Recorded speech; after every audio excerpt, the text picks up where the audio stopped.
Hi everyone! Welcome to this video. Today, we're going to clear up some common confusion. We're going to talk about two things, G and GCC.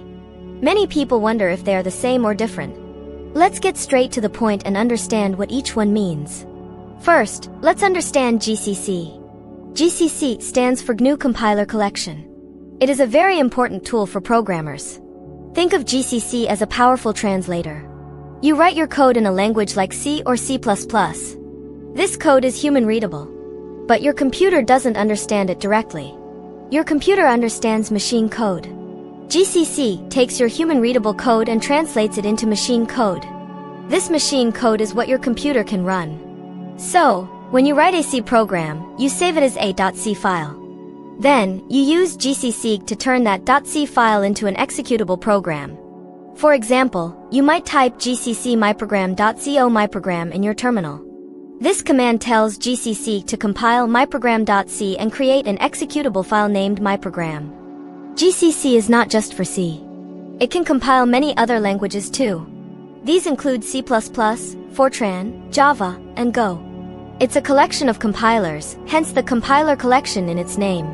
It's open source and free to use. It's a standard tool on most Linux systems.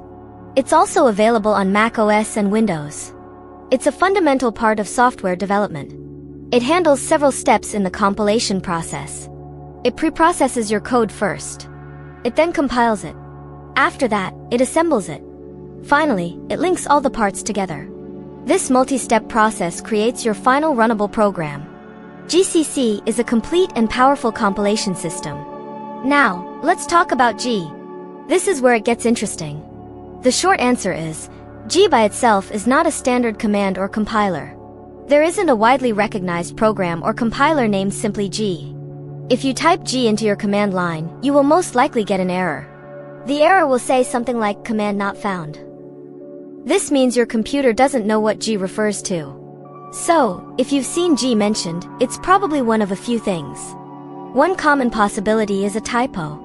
People might accidentally type G when they meant to type GCC. Another possibility is that someone has created a custom shortcut. This is called an alias. A user might set up an alias like alias G equals GCC in their shell configuration. This would make typing G behave exactly like typing GCC on their specific system. But this is a personal setting. It's not standard. So, if you go to a different computer, G won't work in the same way. It's also possible that G is part of another command. For example, G++ is the C++ compiler. It's actually part of the GCC suite. But G++ is different from just G. In very rare cases, G might refer to a very specific, niche tool. Or it could be a command from a completely different operating system or programming environment that is not common.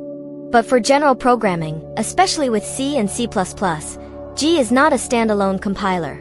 Always remember GCC is the correct and standard command. It's the tool you should be looking for and using. So, the main difference is simple. GCC is a real, powerful, and standard compiler that everyone uses. G is not a standard command. It's likely a mistake, a typo, or a user-defined alias. It does not refer to a compiler on its own. Hopefully, this explanation makes things much clearer for you. Thanks so much for watching this video. If you found this information helpful, please give it a thumbs up.